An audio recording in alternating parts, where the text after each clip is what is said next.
Chapter 28. Jacob flees to Laban. Isaac called Jacob, blessed him, and commanded him, "You shall not take a wife of the daughters of Canaan.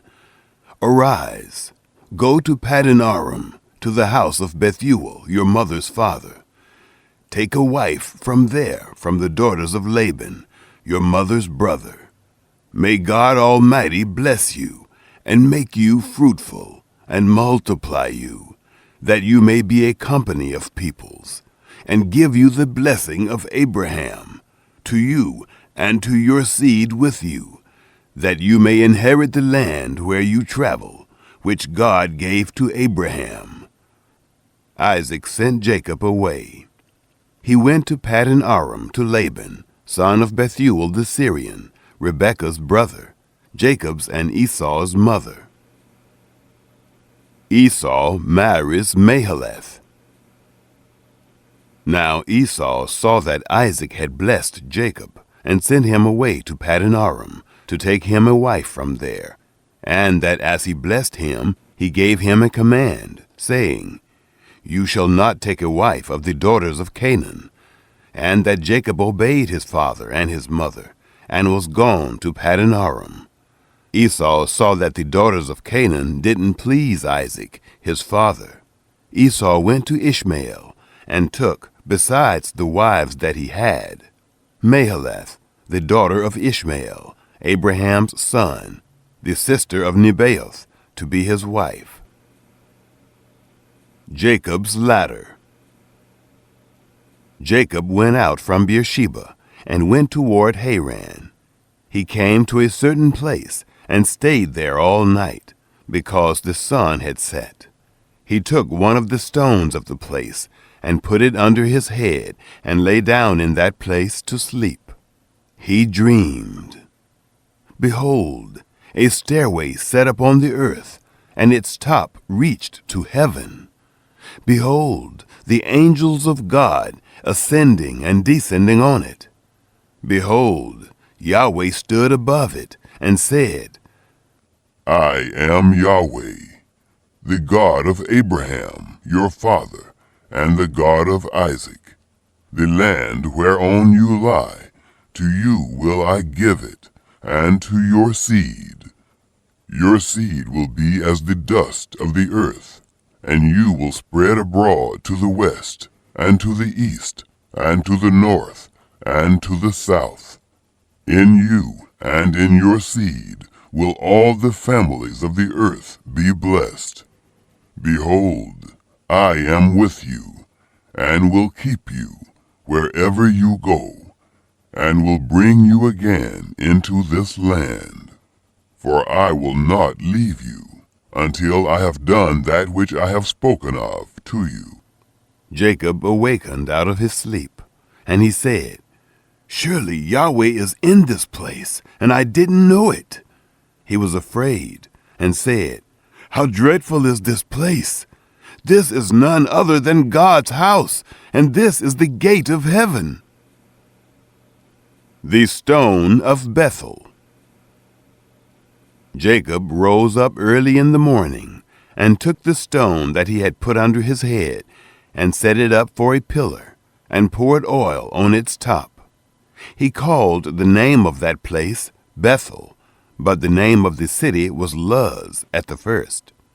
Jacob vowed a vow, saying, "If God will be with me, and will keep me in this way that I go, and will give me bread to eat, and clothing to put on, so that I come again to my father's house in peace, and Yahweh will be my God, then this stone which I have set up for a pillar will be God's house. Of all that you will give me, I will surely give the 10th to you." Chapter 29. Jacob meets Rachel. Then Jacob went on his journey, and came to the land of the children of the east. He looked, and behold, a well in the field, and behold, 3 flocks of sheep lying there by it. For out of that well they watered the flocks. The stone on the well's mouth was large. There all the flocks were gathered. They rolled the stone from the well's mouth and watered the sheep, and put the stone again on the well's mouth in its place. Jacob said to them, "My relatives, where are you from?" They said, "We are from Haran." He said to them, "Do you know Laban, the son of Nahor?" They said, "We know him." He said to them, "Is it well with him?" They said, "It is well. See, Rachel, his daughter, is coming with the sheep." He said, "Behold, it is still the middle of the day, not time to gather the livestock together. Water the sheep and go and feed them." They said, "We can't, until all the flocks are gathered together, and they roll the stone from the well's mouth. Then we water the sheep." While he was yet speaking with them, Rachel came with her father's sheep, for she kept them. It happened, when Jacob saw Rachel, the daughter of Laban, his mother's brother, and the sheep of Laban, his mother's brother, that Jacob went near and rolled the stone from the well's mouth, and watered the flock of Laban, his mother's brother. Jacob kissed Rachel, and lifted up his voice, and wept. Jacob told Rachel that he was her father's brother, and that he was Rebekah's son. She ran and told her father. It happened, when Laban heard the news of Jacob, his sister's son, that he ran to meet Jacob, and embraced him, and kissed him, and brought him to his house. Jacob told Laban all these things. Jacob marries Leah and Rachel. Laban said to him, "Surely you are my bone and my flesh." He lived with him for a month. Laban said to Jacob, "Because you are my brother, should you therefore serve me for nothing? Tell me, what will your wages be?" Laban had 2 daughters. The name of the elder was Leah, and the name of the younger was Rachel. Leah's eyes were weak, but Rachel was beautiful in form and attractive. Jacob loved Rachel. He said, "I will serve you 7 years for Rachel, your younger daughter." Laban said, "It is better that I give her to you than that I should give her to another man. Stay with me." Jacob served 7 years for Rachel. They seemed to him but a few days, for the love he had for her. Jacob said to Laban, "Give me my wife, for my days are fulfilled, that I may go in to her." Laban gathered together all the men of the place and made a feast. It happened in the evening that he took Leah his daughter and brought her to him. He went in to her. Laban gave Zilpah, his handmaid, to his daughter Leah for a handmaid. It happened in the morning that, behold, it was Leah. He said to Laban, "What is this you have done to me? Didn't I serve with you for Rachel? Why then have you deceived me?" Laban said, "It is not done so in our place, to give the younger before the firstborn. Fulfill the week of this one, and we will give you the other also, for the service which you will serve with me, yet 7 other years." Jacob did so, and fulfilled her week. He gave him Rachel his daughter as wife. Laban gave to Rachel his daughter Bilhah his handmaid, to be her handmaid. He went in also to Rachel, and he loved also Rachel more than Leah, and served with him yet 7 other years. Reuben, Simeon, Levi, and Judah. Yahweh saw that Leah was hated, and he opened her womb, but Rachel was barren. Leah conceived, and bore a son, and she named him Reuben. For she said, "Because Yahweh has looked at my affliction, for now my husband will love me." She conceived again, and bore a son, and said, "Because Yahweh has heard that I am hated, he has therefore given me this son also." She named him Simeon. She conceived again and bore a son. Said, Now this time will my husband be joined to me, because I have borne him 3 sons. Therefore was his name called Levi. She conceived again and bore a son. She said, This time will I praise Yahweh. Therefore she named him Judah. Then she stopped. Chapter 30. Dan and Naphtali. When Rachel saw that she bore Jacob no children, Rachel envied her sister. She said to Jacob, Give me children, or else I will die. Jacob's anger was kindled against Rachel, and he said, Am I in God's place, who has withheld from you the fruit of the womb? She said, Behold, my maid Bilhah, go in to her, that she may bear on my knees, and I also may obtain children by her. She gave him Bilhah, her handmaid, as wife, and Jacob went in to her. Bilhah conceived, and bore Jacob a son. Rachel said, God has judged me, and has also heard my voice, and has given me a son. Therefore called she his name Dan. Bilhah, Rachel's handmaid, conceived again, and bore Jacob a second son. Rachel said, With mighty wrestlings have I wrestled with my sister, and have prevailed. She named him Naphtali. Gad and Asher. When Leah saw that she had finished bearing, she took Zilpah, her handmaid, and gave her to Jacob as a wife. Zilpah, Leah's handmaid, bore Jacob a son. Leah said, How fortunate! She named him Gad. Zilpah, Leah's handmaid, bore Jacob a second son. Leah said, Happy am I, for the daughters will call me happy. She named him Asher.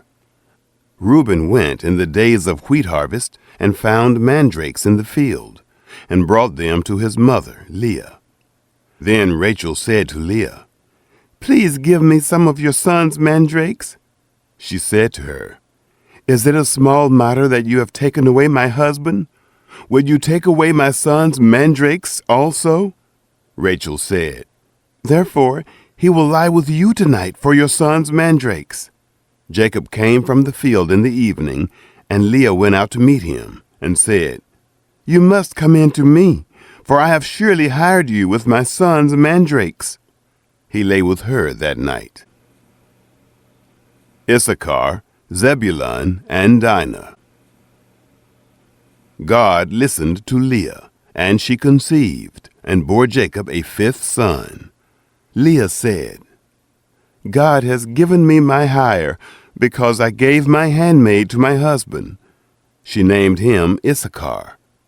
Leah conceived again, and bore a 6th son to Jacob. Leah said, God has endowed me with a good dowry. Now my husband will live with me, because I have borne him 6 sons. She named him Zebulun. Afterwards she bore a daughter, and named her Dinah. The birth of Joseph. God remembered Rachel, and God listened to her, and opened her womb. She conceived, bore a son, and said, God has taken away my reproach. She named him Joseph, saying, May Yahweh add another son to me. Jacob prospers. It happened, when Rachel had borne Joseph, that Jacob said to Laban, Send me away, that I may go to my own place, and to my country. Give me my wives and my children, for whom I have served you, and let me go, for you know my service with which I have served you. Laban said to him, If now I have found favor in your eyes, stay here, for I have divined that Yahweh has blessed me for your sake. He said, Appoint me your wages, and I will give it. He said to him, You know how I have served you, and how your livestock have fared with me. For it was little which you had before I came, and it has increased to a multitude. Yahweh has blessed you wherever I turned. Now, when will I provide for my own house also?" He said, "What shall I give you?" Jacob said, "You shall not give me anything. If you will do this thing for me, I will again feed your flock and keep it. I will pass through all your flock today, removing from there every speckled and spotted one, and every black one among the sheep, and the spotted and speckled among the goats. This will be my hire. So my righteousness will answer for me hereafter. When you come concerning my hire that is before you, every one that is not speckled and spotted among the goats, and black among the sheep that might be with me, will be counted stolen." Laban said, "Behold, let it be according to your word." That day he removed the male goats that were streaked and spotted, and all the female goats that were speckled and spotted, every one that had white in it, and all the black ones among the sheep, and gave them into the hand of his sons. He set 3 days' journey between himself and Jacob fed the rest of Laban's flocks. Jacob took to himself rods of fresh poplar, almond, plane tree, peeled white streaks in them, and made the white appear which was in the rods. He set the rods, which he had peeled, opposite the flocks, in the gutters, in the watering troughs where the flocks came to drink. They conceived when they came to drink. The flocks conceived before the rods, and the flocks brought forth streaked, speckled, and spotted. Jacob separated the lambs, and set the faces of the flocks toward the streaked and all the black in the flock of Laban. And he put his own droves apart, and didn't put them into Laban's flock. It happened, whenever the stronger of the flock conceived, that Jacob laid the rods before the eyes of the flock in the gutters, that they might conceive among the rods. But when the flock were feeble, he didn't put them in. So the feebler were Laban's, and the stronger Jacob's. The man increased exceedingly, and had large flocks, female servants and male servants, and camels and donkeys.